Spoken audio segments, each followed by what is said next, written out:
Бриджит Бардо е френска танцорка, модел и актриса, която се превръща в икона и секс символ през 50-те и 60-те години на миналия век, а след края на филмовата си кариера отдава живота си на правата на животните. Бриджит Ан-Мари Бардо се ражда на 28 септември 1934 г. в Париж, Франция, в семейството на Луи Бардо и Ан-Мари. Бардо израства в романо-католически дом от високата средна класа. Като малка учи балет в Националната консерватория за музика и танци в Париж. Когато Бриджит е на 15, става лице на корицата на списание Ел, благодарение на което я забелязва младия филмов режисьор Роже Вадим. Впечатленият Вадим решава да покаже списанието на режисьора и сценарист Марк Алегре, който дава възможността на Бардо да се яви на кастинг за негов филм, като в последствие тя получава ролята, но филмът не вижда бял свят. Въпреки това, младата Бардо решава да стане актриса. Екранният дебют на Бриджит идва през 52, когато тя е на 18 години, с филма Луди за любовта, като същата година се омъжва за Роже Вадим. В периода между 52 и 56 Бардо участва в 17 филма. Актрисата получава голямо медийно внимание с появата си на филмовия фестивал в Кан през 53-та. Филмите, в които участва Бардо в началото и средата на 50-те години, са главно романтични драми, като често актрисата се появява гола или полугола. Бриджит играе големи роли в 3 англоязични филма: британската комедия Лекар на морето, Елена от Троя и в Законът на любовта. Филмът, който дава международна слава на Бардо, е режисьорският дебют на съпруга й "И Бог създаде жената", в който Бриджит играе ролята на млада сексуално освободена жена в Сен-Тропе.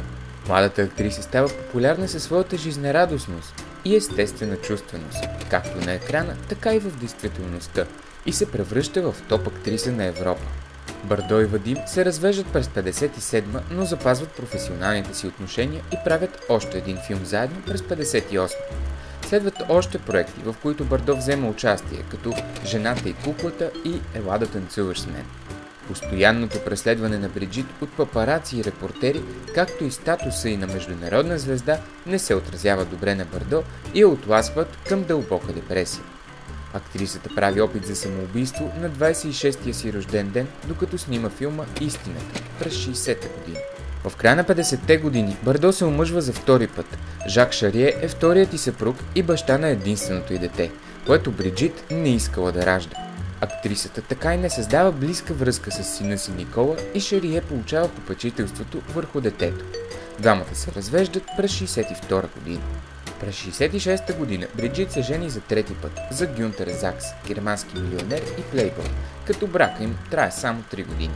През 60-те Бардо стартира кариерата си на певица, издавайки албуми, като също записва и хитове с известния френски певец Серж Гейнсбург. Между 62 и 82 Бардо записва около 70 песни и прави още няколко успешни филма. Бардо слага край на кинокариерата си през 73 година, за да се оттегли елегантно на време и отива да живее в къщата си в Сен-Тропе. През 74-та се снима за Playboy, чийто брой е посветен на юбилея й – 40 години. Тя се отдава на любовта си към животните и основава фондация за защита на страдащите животни в средата на 70-те. През 80-те създава още една фондация – Фондация Бриджит Бардо за благосъстоянието и защитата на животните. Благодарение на инициативите на Бардо, Съветът на Европа забранява вноса на тюленска кожа, а Френското посолство забранява вноса на продукти от слонова кост. След третия си брак, Бриджит Бардо има многобройни връзки с най-различни мъже, докато през 92 се омъжва за четвърти път за Бернард Дормал, като този брак се оказва най-сполучлив и продължава и до днес. Въпреки че се оттегли от шоу-бизнеса преди много години, Бриджит Бардо остава световна филмова и модна икона и символ на Франция.